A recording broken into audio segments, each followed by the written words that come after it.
Hey everyone, it's Millissa Jayne here for Lauderhill TV, and I have the pleasure to talk with Alicia Alexander. Alicia, how are you doing today, first of all? I'm great. How are you? I'm good. Tell us a little bit about your name and your position. Okay, I'm Alicia Alexander. I'm the Aquatic Facility Superintendent for the City of Lauderhill. All right, perfect. And tell us a little bit about Aquatics at Lauderhill. All right, so Aquatics, we have 3 pools. We have, 3 sites. We have a lot of aquatic programming going on. We have open swim, so our pools are open to the public. And we offer swimming for summer camps, usually summer camps that are in the city, but summer camps that are not in the city, they can also come in and swim for free. Oh, cool.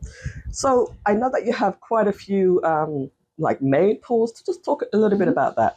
Okay, so we have 3 pools. We have one at Veterans Park pool, and at Veterans Park we have our main pool, 25 yards with a 12-foot dive well. We have a teaching pool, which is 3 feet all around, 4.5 feet in the middle. And we have a wading pool, which is currently not in service, but it is here. We have a pool on 55th at John Mullen Aquatic Center. Square pool, 8 lanes, 6 feet on one end, 4 feet on the other. We have a feature there, a mushroom that's there. So zero feet there for, kids to go and play in. And then we have pools at Wood Park Pool, another 25-yard pool, 3.5 feet on one side, 10 feet on the other side. And they also have a teaching pool as well. Wow, we have quite a lot of good stuff in Lauderhill, right? We do. That's awesome. Now, one of the things that I like about it is the fact that the prices are very low for Lauderhill residents. Talk about that. So for open swim, we have, for entry for children, it's $1, and that's anybody under the age of 18. So $1? $1. 4 quarters, 20 nickels. So that's anybody from 0. Infants do have to pay up to 17 years old, just before you turn 18. So they have to pay $1 if you're a resident. For adults, residents are $2. So that's everybody 18 and up. Non-residents is $4 for adults and $3 for children. And that's still pretty reasonable for non-residents, right? It is. Lovely.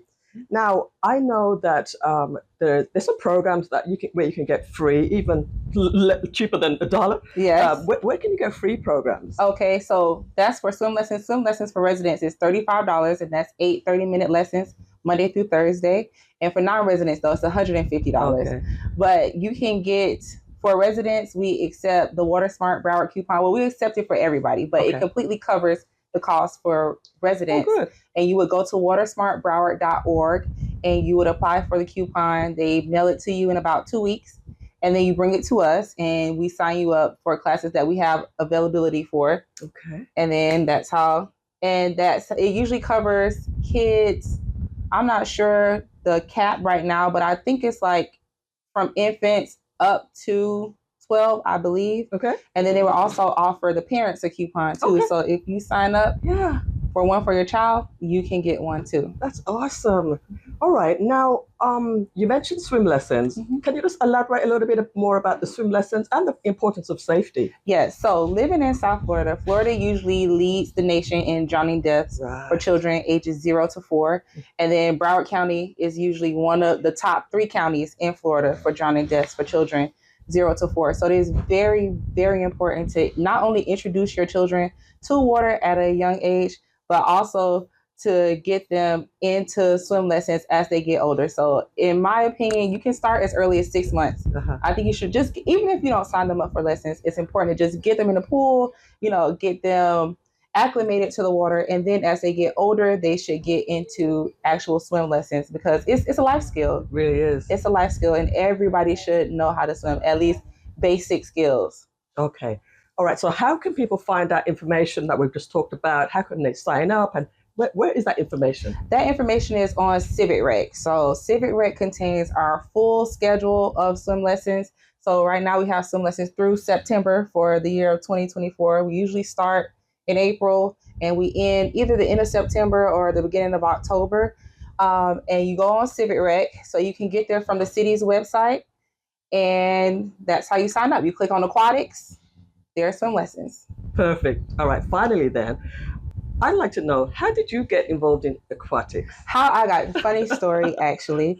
So when I was 19, in my freshman year of college, I actually wanted to study abroad. My parents told me no, that I needed to get a summer job. This was 2009 economic downturn, by the way. Yes. So I grew up in the city of Fort Lauderdale, going to camps in the city of Fort Lauderdale. I originally wanted to be a camp counselor. They told me, I came down in April, my spring break. They said, we're done hiring camp counselors, but we know you can swim, be a lifeguard. Okay. So I went to try out to do the lifeguard. Back then, for my lifeguards or swimmers, back then the prerequisite was 550, which is 25 lengths of the 22 lengths in the pool. I did not make it. So what happened was there was a guy there separate from the people running the prerequisite class. He pulled me out of the pool. He was a swim coach. He said, you can't make it right now, but if you come back every day, we'll work with you and you'll be able to pass. And that is how I got into aquatics. And from that, I ended up not even working. I got my certificate that summer, but I ended up not even working that summer. I took lifeguarding as a elective in college, so at FAMU. So I worked at the pool at FAMU, and then I ended up studying abroad with aquatics. So I finally did get to study abroad. I worked at a pool in Sicily. I worked at a pool in Japan. Yep. And then I came back. I was a teacher, didn't like teaching. And then I was living with my dad in Lauderhill. And that's how I ended up here. Well, that's amazing. I love that story. Yeah. And, it's actually pretty nice to see a Black female, too, in aquatics. Apparently, it's mostly men. It's usually mostly Caucasians as well. At my conferences and meetings, I'm usually the only one. Okay. Well, I just want to thank you so much for talking to Lauderhill TV and just giving out this information. Hopefully somebody will be able to get lessons and learn about aquatics and swimming, and maybe somebody might want to be like you too. All right, I hope so. Thank you so much. Hi. All right, that's another episode. Thank you so much for watching, and we'll see you on the next one. Bye for now. All right, bye.